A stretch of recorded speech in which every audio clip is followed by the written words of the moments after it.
Hoje à noite quero ler o texto do meu novo livro. Você encontra isso em Josué 24:15. Escolham hoje a quem vocês servirão, se aos deuses que seu pai serviu na região além do rio, ou aos deuses dos amorreus, em cuja terra vocês moram. Mas quanto a mim e a minha casa, serviremos ao Senhor.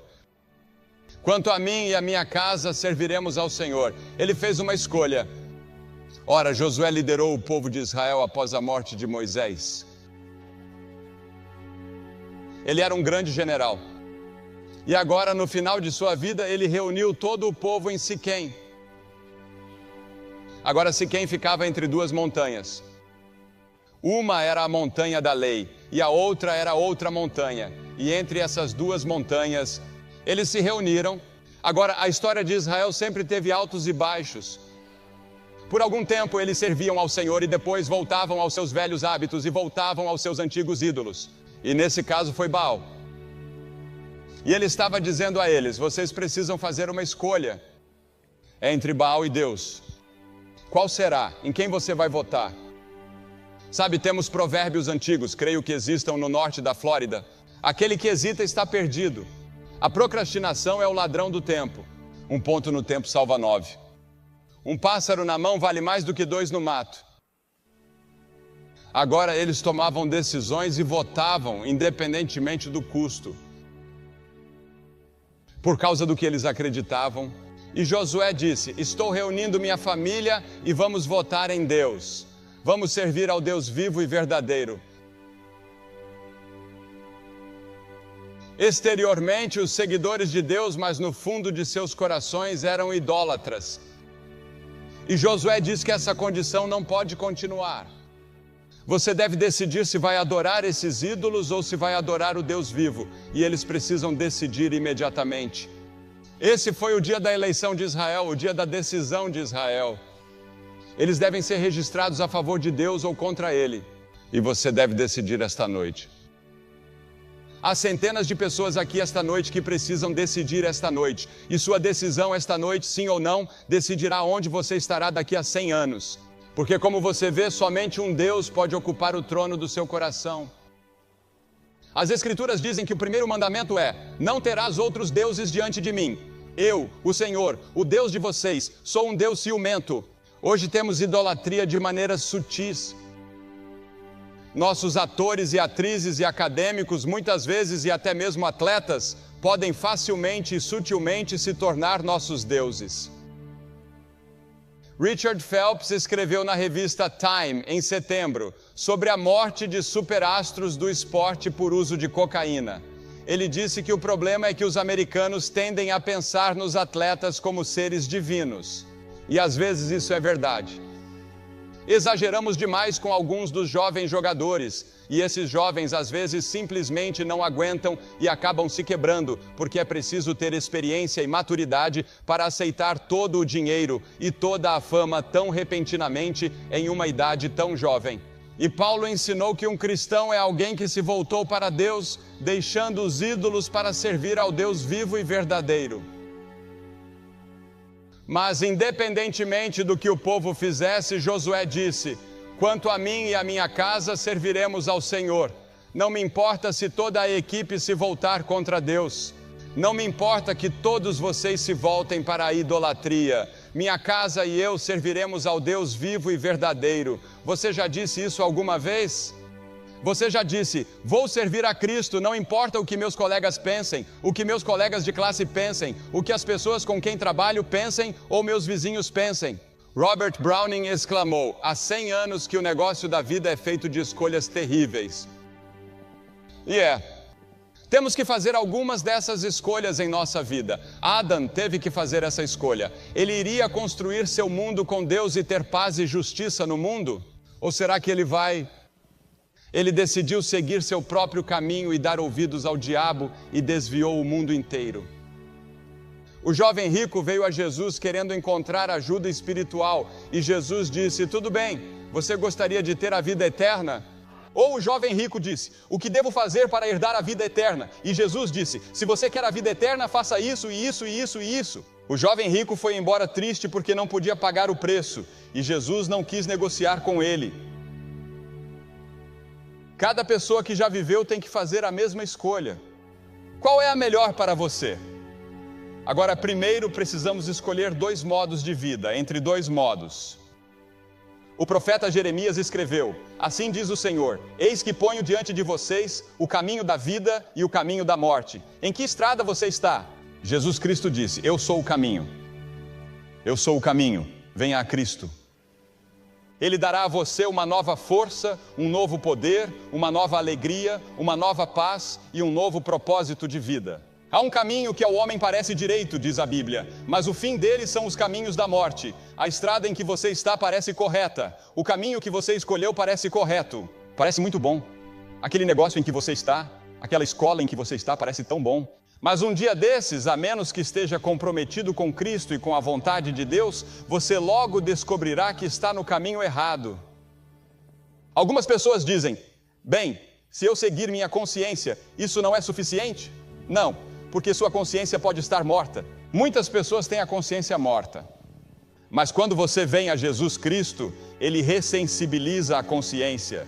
Veja, você conta uma mentira quando é criança e sua consciência o incomoda. Agora você pode olhar uma pessoa diretamente no rosto e contar uma mentira, e isso não o incomoda nem um pouco. Havia uma época em que fazia coisas que o perturbavam, agora pode fazê-las sem incômodo. Você pensa, bem, não é tão ruim assim. Sua consciência não incomoda você. Por quê? Porque sua consciência foi queimada ou está morta.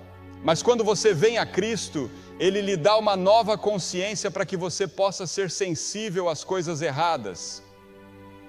As pessoas dizem: bem, sendo sincero, se eu for sincero na vida, isso não é suficiente? Não, isso não é suficiente. Você pode ser sincero. Certa vez, quando eu estava doente, minha mãe foi muito sincera e me deu iodo por engano. Ela pensou que estava me dando remédio para tosse, mas estava errado, sinceramente errado. Ou eles dizem: bem, se eu faço tantas coisas boas para as pessoas, sorrio para elas e sou amigável com elas, você não acha que Deus entende se eu cometer um pequeno pecado de vez em quando? Ele entenderá. Ele é um bom Deus. Ele é um Deus amoroso e tudo isso. Não, Deus não entende. Se você conhece Cristo, então esses pecados são perdoados. Mas você sabe, não somos salvos por nossa bondade e nossas próprias obras, certo? Venho de um país, a França, onde muitas pessoas pensam que são salvas por suas boas obras. Isso lhes foi ensinado desde a infância como parte da religião. Mas você não é salvo por boas obras. Você é salvo pela graça de Deus, pois é pela graça que somos salvos, por meio da fé, que não vem de vocês, nem das obras, para que ninguém se glorie. Se eu fosse salvo por minha própria bondade, chegaria ao céu e andaria por lá, me gabaria e diria: veja o que fiz para chegar até aqui. Eu era um bom menino. Mas todos nós somos pecadores, nenhum de nós merece estar no céu. Deus diz que devemos ser tão santos quanto Ele, não posso ser tão santo quanto Deus. O que ocorre? Cristo veio, morreu na cruz e derramou seu sangue para me proporcionar uma santidade que eu não tenho naturalmente. E Ele fornece uma roupa, um tecido de santidade para mim e uma justiça que não mereço. Depois há quem diga: bem, me reformei? Sim, você pode reformar o resto de sua vida, mas não é só isso.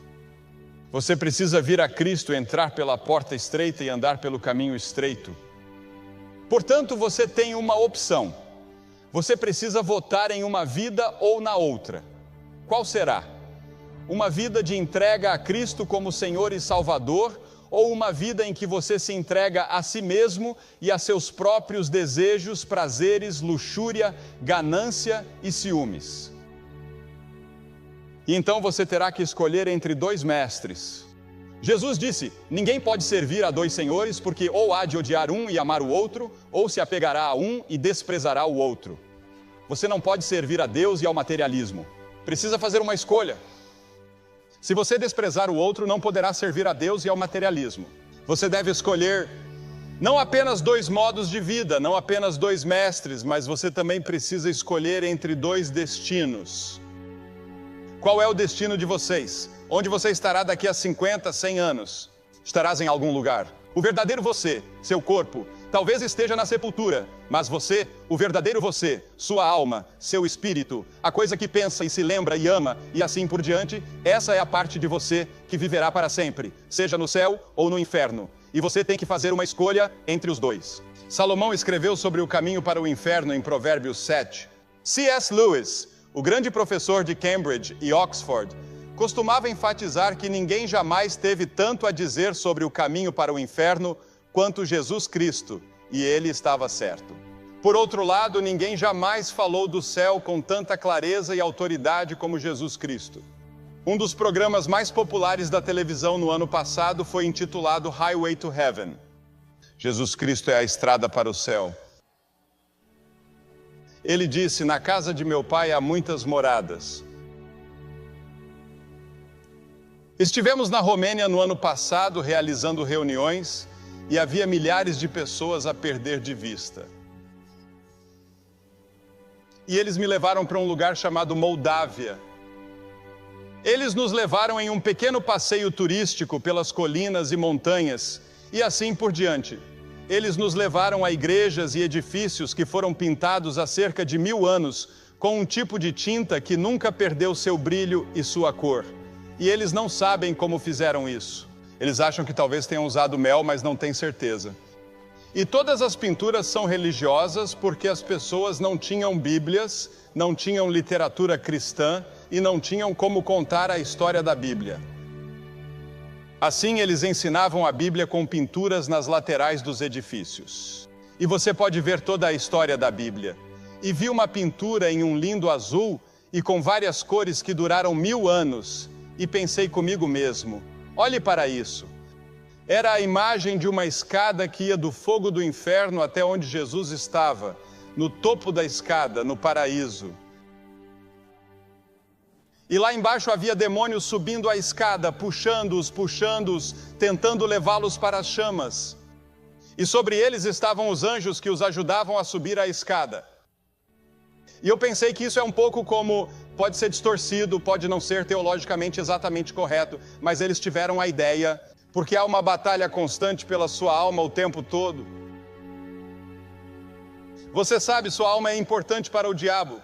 Ele quer sua alma. Ele pagará qualquer preço, e alguns de vocês estão vendendo a alma tão barato, que aproveitaria ao homem ganhar o mundo inteiro e perder a sua própria alma. O diabo lhe dará o mundo inteiro se você o seguir. Mas alguns de vocês o seguirão e ele não lhes dará nada.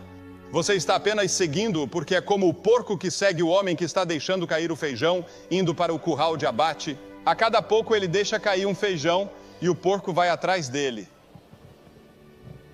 E você nem mesmo pensa que está seguindo o diabo na direção errada. Sim, Jesus Cristo é a estrada para o céu. Mas saiba que ninguém vem ao Pai senão por mim, disse ele. E então essa escolha ou esse voto que você faz tem de ser você mesmo. Você mesmo deve fazer esse voto. Quanto a mim e a minha casa, serviremos ao Senhor. Não conheço nenhuma, mas acho que uma das músicas mais populares do ano é Papa Don't Preach, da Madonna. Agora, Josué não hesitou nem por um momento em pregar para aquelas pessoas. Ele disse que quanto a mim e a minha casa, ele estava votando em Cristo, em Deus. Ele sabia que não poderia escolher as tribos de Israel. Eles devem escolher por si mesmos. Ele teve que escolher por si mesmo. O homem é um ser social.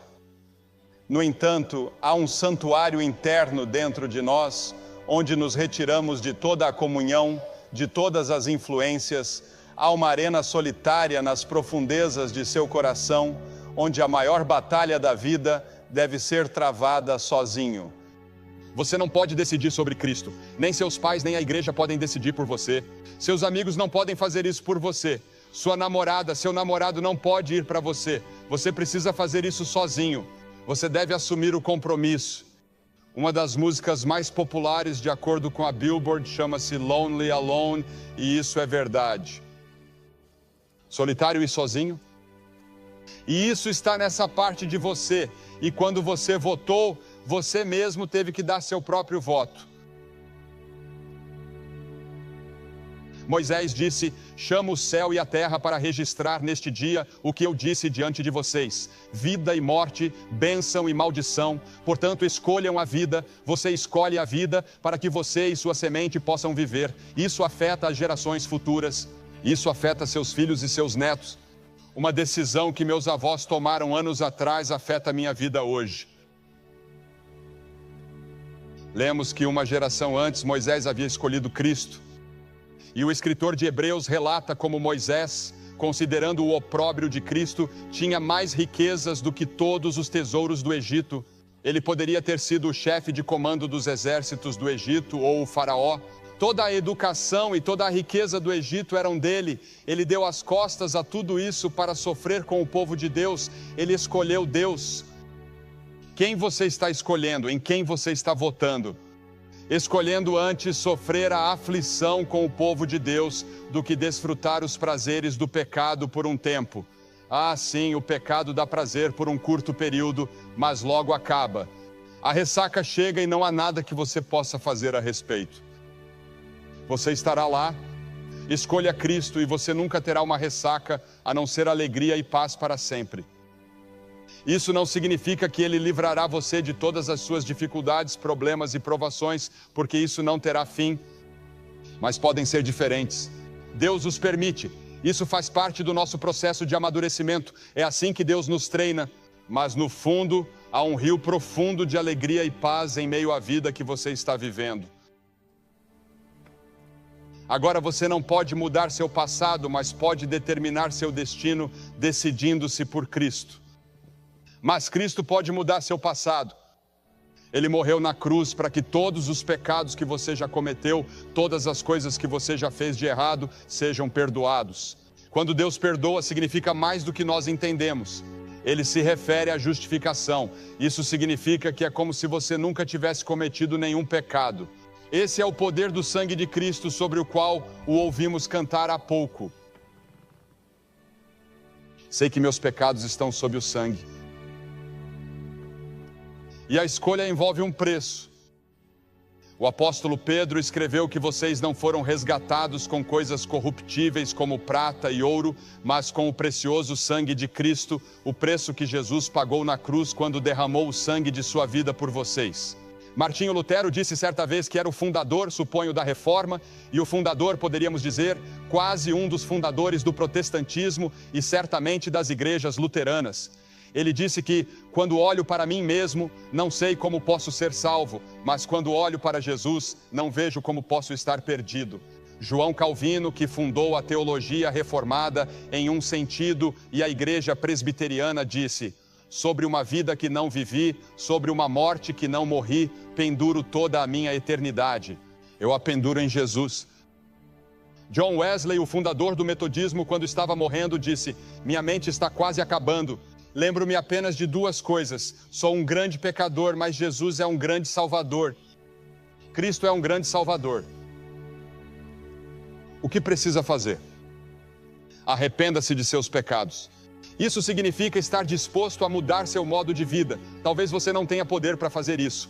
Talvez você não tenha força para abandonar alguns dos hábitos que sabe que são errados. Talvez você não tenha poder para se apaixonar novamente por sua esposa.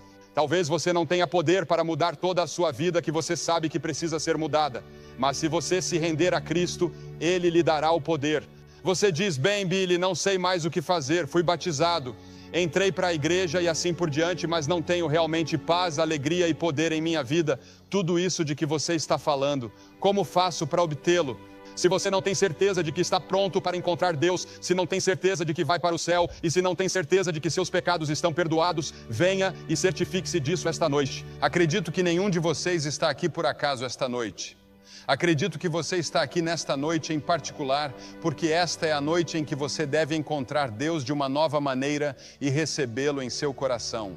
E essa é uma decisão urgente, pois adiar torna a decisão certa mais difícil. A indecisão em si é uma escolha. Não decidir é decidir não decidir. Se você tem uma passagem para um voo para Atlanta hoje à noite e não consegue decidir se vai ou não, se esperar até o horário de partida, a escolha já terá sido feita. O avião vai decolar sem você. As decisões são tomadas, quer você as tome ou não. O tempo decide se você não o fará. E o tempo sempre decide contra você. Joel disse: coloque você na foice, pois a colheita está madura. Venham vocês, multidões, multidões, para o vale da decisão, pois o dia do Senhor está próximo no vale da decisão. Agora é o tempo aceito, diz a Bíblia. Venha agora enquanto você pode. Você pode não ter uma chance amanhã. Hoje é o dia de você votar totalmente em Cristo. Sir Walter Scott, a mais importante das 3 letras do idioma inglês, ele disse que eram N-O-W. Ora, Bartimeu era um homem cego. Jesus estava passando por sua cidade, a pequena cidade de Jericó, e ele era cego. E teve um momento em que clamou e disse: Jesus, tem misericórdia de mim. Jesus, filho de Davi, tem misericórdia de mim. E as Escrituras dizem que alguém lhe disse que era Jesus, que Jesus de Nazaré estava passando. Ele aproveitou aquele momento. Acredito que toda essa cruzada foi planejada, orada e organizada. E fomos trazidos aqui talvez só para você. Quando cheguei aqui, eu disse às pessoas que achava que tínhamos vindo para Tallahassee por causa de uma pessoa. Não sei quem é essa pessoa, mas você pode ser a pessoa e valeria a pena todo o esforço para você, porque veja bem, Cristo teria morrido na cruz se não houvesse ninguém além de você. Nos penhascos escarpados e castigados pelas ondas da costa oeste da Escócia, um homem estava coletando os ovos das aves marinhas que fazem seus ninhos. Ele havia sido descido do topo do penhasco por uma corda até a borda onde estavam os ninhos. Mas em um momento de descuido, ele deixou a corda escapar de sua mão. Ele sabia que o primeiro balanço da corda seria sua única chance e com todas as forças de seu corpo e mente, pulou para a corda. Ele a aproveitou e foi salvo. A corda está balançando em sua direção, a corda da salvação da cruz e do túmulo vazio. Deus está dizendo: aproveite. A Bíblia diz: chegará um dia em que me invocarão, mas eu não responderei. Eles me buscarão de madrugada, mas não me acharão, porque odiaram o conhecimento e não escolheram o temor do Senhor. Chegará um dia em que você clamará a Deus, mas será tarde demais. Vem agora. Talvez nunca mais haja algo assim em sua vida em Tallahassee. Nunca mais quando você estiver tão perto do reino de Deus. Vou pedir a você que faça algo que vimos várias centenas de pessoas fazerem nos últimos 2 dias. Vou pedir a você que se levante de seu assento, venha e fique de pé em frente a esta plataforma e diga: ao vir, entrego meu coração a Jesus Cristo. Quero ter certeza que estou pronto para encontrar Deus. No primeiro dia em que estivemos aqui, veio a esposa de um pastor. Vieram pessoas do coral, veio um contínuo. E Deus está falando com você. Você pode ser o melhor cristão da cidade, pelo que as pessoas pensam, mas no fundo você sabe que não é. Você precisa se render a Cristo e fazer dele o Senhor e Salvador de sua vida. Por que peço que você se apresente? Porque cada pessoa que Jesus chamou no Novo Testamento, Ele chamou publicamente. Ele disse: se você não estiver disposto a me reconhecer diante dos homens, eu não o reconhecerei diante de meu Pai que está nos céus. Ele morreu na cruz publicamente por você. Agora você deve vir publicamente e dizer sim a Ele. Vou pedir a todos que estejam em atitude de oração quando vocês se levantarem e vierem. Homens, mulheres, jovens, votem hoje à noite e votem em Jesus. Sabe que precisa dele. Vamos aguardar você rapidamente lá de cima e por aqui. Deus está falando com você. Você vem.